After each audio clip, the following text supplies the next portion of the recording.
Misti, buongiorno, bon retour sur notre chaîne. Comment allez-vous? Vendredi, dernier jour de la semaine pour ceux qui travaillent. Donc, j'espère que vous avez passé une bonne petite semaine. Alors, les nouvelles par rapport au derby qui s'approche dimanche. On va commencer avec Bartesaghi.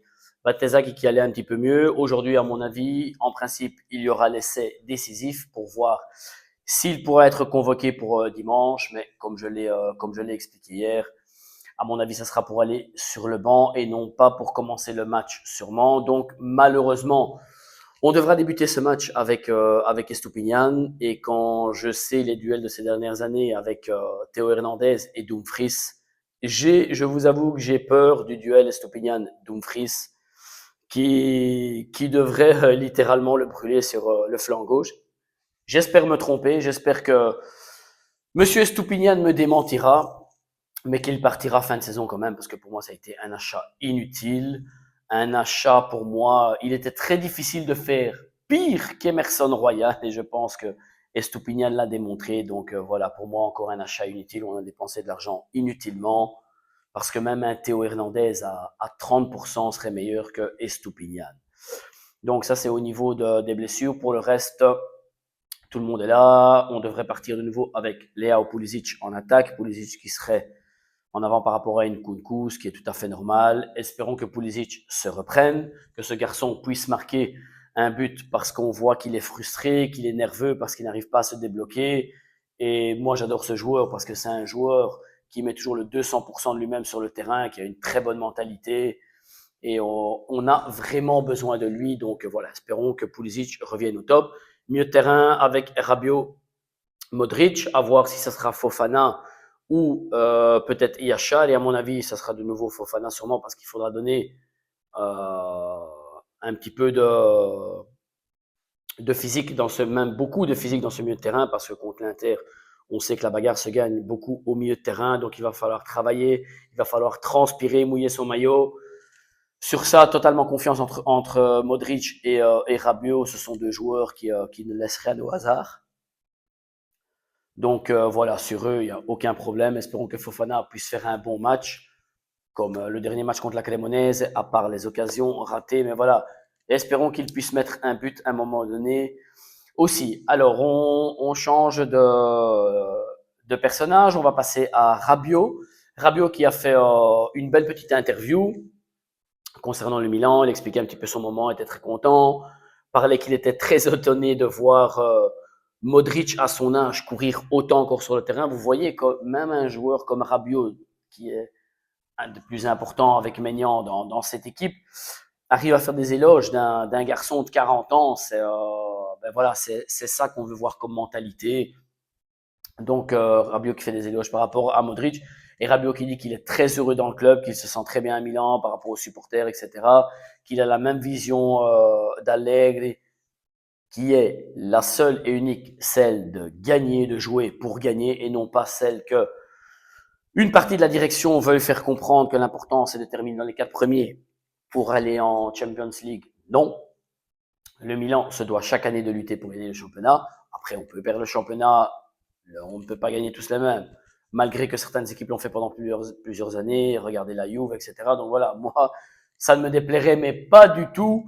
On s'en fiche de la monotonie, je m'en fous. Moi, pour moi, si on peut gagner plusieurs championnats d'affilée, il faut le faire. Donc, mentalité Rabiot, top, joueur qui se sent super bien dans le club, qui sent qu'il est aimé par les supporters. Donc voilà, top, top, top, Rabiot.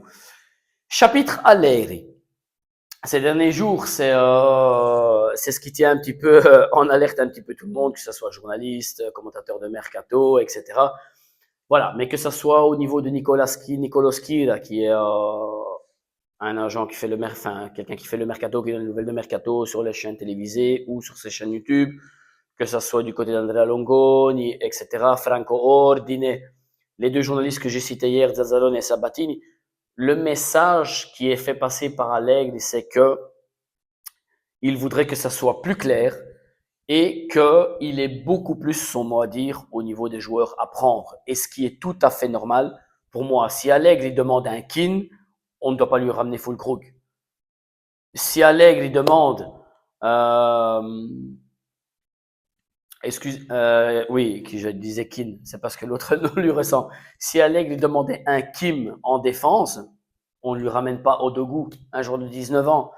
C'est là où je veux en venir. Alleg, il se mettra à table pour discuter avec la direction fin de saison, pour faire comprendre que sa parole doit être importante, doit être écoutée. Maintenant, on ne peut pas lui acheter, s'il demande un joueur de 100 millions, on le sait bien, mais ce n'est pas le cas d'Allegri. Et donc voilà, écoutons-le sur les décisions de Mercato. C'est lui qui met l'équipe en place sur le terrain. C'est lui qui devra y répondre après, mais je suis persuadé que si on l'écoute, les résultats viendront.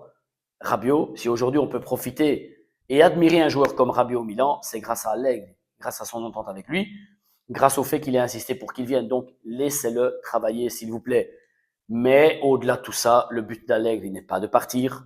Allegri a toujours démontré qu'il ne voulait pas partir à l'étranger. Il a refusé le Real 2 fois, dont une fois où il était tout proche en 2022. Et il a préféré rester parce qu'il avait donné, excusez-moi, il avait donné sa parole à Agnelli. Donc c'est quelqu'un qui ne veut pas quitter l'Italie, qui a tout ce qu'il a besoin ici. Donc Allegri croit en ce projet. Au Milan, Allegri est très heureux d'être revenu. Et je reste persuadé que si on lui donne les joueurs qu'il demande, même le jeu sera meilleur aussi. Parce que pour moi, quoi qu'on en dise, les 7-8 premiers matchs, je me répète, les 7-8 premiers matchs de la saison avec Jiménez devant et Pulisic, on avait un beau jeu. Le Milan était beau à voir, le Milan gagnait, tout le monde était enthousiaste, tout le monde avait dit ça y est, on a fait le déclic. Donc voilà, donnez-lui les 2, 3, 4 joueurs que lui demande et je suis persuadé que, mis à part les résultats, même le jeu suivra. Donc voilà, alors pour ce qui est Mercato, comme le disait Antonio Vitiel, je le cite, directeur de Milan News, et que je lis et suis toujours avec grand plaisir, parce que c'est quelqu'un qui parle toujours très correctement. Il parlait un petit peu des joueurs qui seraient à paramètre zéro, donc gratuits, ce fin de Mercato 2026. Et il a cité 4 joueurs. On a Rudiger, défenseur central du Real, 33 ans. On a Bernardo Silva du Manchester City, un peu plus jeune, 31 ans. Lui qui joue en tant que numéro 10, voyage au niveau du milieu de terrain. On a Goretzka du Bayern, 31 ans aussi. Et on a Lewandowski du Barça, qui lui est un peu plus âgé, qui va sur ses 38 ans au mois d'août. Alors, ce sont tous des joueurs très très forts qui sont en fin de contrat. Il y en a un qui est plus âgé que les autres, donc qui est pratiquement en fin de carrière, mais qui pour moi, quand on voit son physique, Lewandowski est un joueur qui peut rendre encore 1 an ou 2, parce que quand on voit qu'en Espagne, en ne jouant pas tout le temps, il tape encore une dizaine de buts, c'est pour moi un joueur qui est sain, qui est encore en belle condition physique et qui a encore une envie de gagner comme la Modric.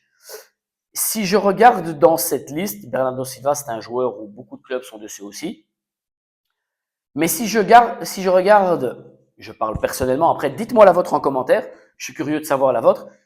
Si je peux choisir 2 joueurs dans cette liste, je prendrais Goretzka tout de suite pour le milieu de terrain, parce que ça ferait élever le niveau du milieu de terrain énormément. Un milieu de terrain avec Goretzka, Rabiot et Modric, tant qu'il puisse tenir, avec Yachal et qui va rentrer progressivement dans cette équipe, sera un milieu de terrain top pour moi, et un Rudiger derrière, à part G, là, parce que pour moi, comme je vous ai dit, il ne faut pas transférer un central, mais 2 défenseurs centraux qui puissent être titulaires, parce que tous ceux qu'on a, pour moi, personnellement, ce ne sont pas des vrais titulaires au Milan.